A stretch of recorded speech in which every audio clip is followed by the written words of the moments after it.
family, living with the dregs of suspense and the pauper.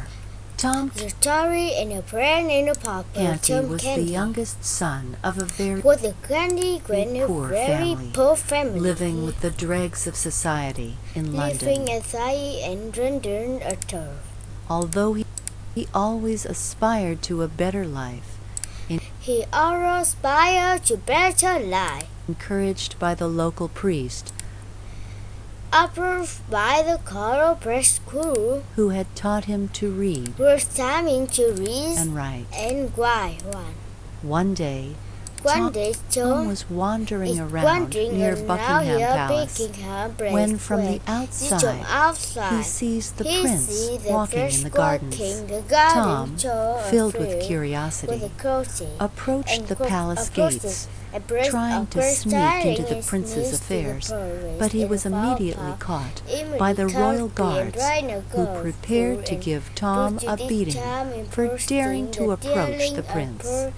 The prince, whose name was Edward, saw Tom being pushed around by the guards and cried out, "Stop!"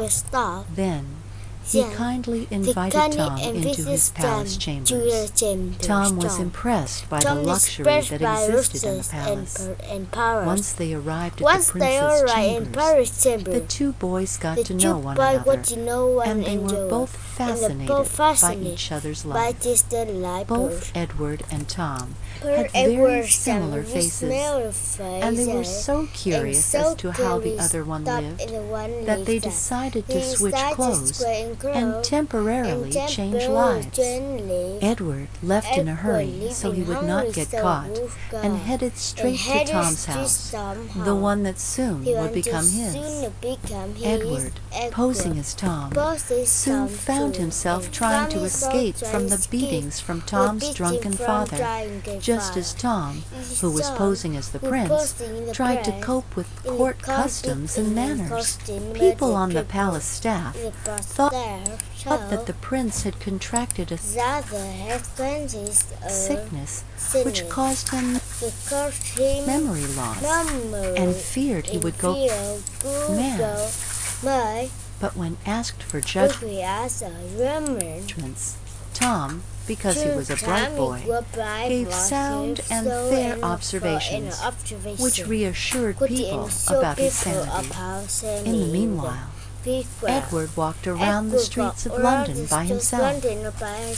There, he met Miles Hendon, a soldier and nobleman returning from war, who asked Edward, "What are you doing down here by yourself, boy?" "Good morning, sir," Edward replied. "I'm actually the prince, trying to see the world from a pauper's perspective."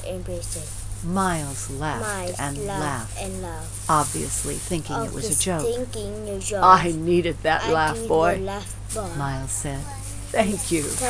After some days, Edward was surrounded by a group of boys who were trying to rob him. Luckily, Miles Hendon saw it all and came to his aid. "Go away from this boy if you don't want to get hurt," he threatened. The boys ran away and never bothered Edward again, now that Miles was his protector. As Edward experienced the brutish life of a pauper firsthand, he became keenly aware of the stark class inequality in England. He saw the harsh, punitive nature of the English judicial system in dealing with the poor, where people were convicted on flimsy evidence, and he vowed to reign with mercy when he regained his rightful place. In the meanwhile, news reached them that King Henry VIII had died, and that Edward is to become king. Although grieving for his his father. Edward decides to be strong and heads for the palace. In the palace, the coronation ceremony is actually taking place, and Tom is about to be proclaimed King Edward VI. Tom has been claiming repeatedly that he had traded places with the rightful prince, but no one believes him. Suddenly, Edward intervenes.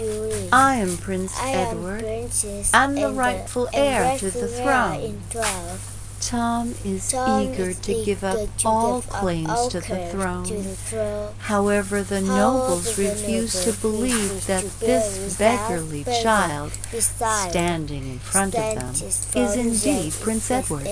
Here is the Great Seal of England, proclaims Edward, presenting the seal he had secretly carried with him after leaving the castle that fateful day. Now there were no doubts as to who the king was, and everything that had happened to each of the boys was explained. Edward was crowned King Edward VI, and he decided to reward Miles Hendon with the rank of Earl, and his family was rewarded with the right to sit in the presence of the king. In gratitude, Edward also named Tom Canty the king's ward. King Edward VI kept his vow of being rightful and fair, making the lives of the English people much better. The end.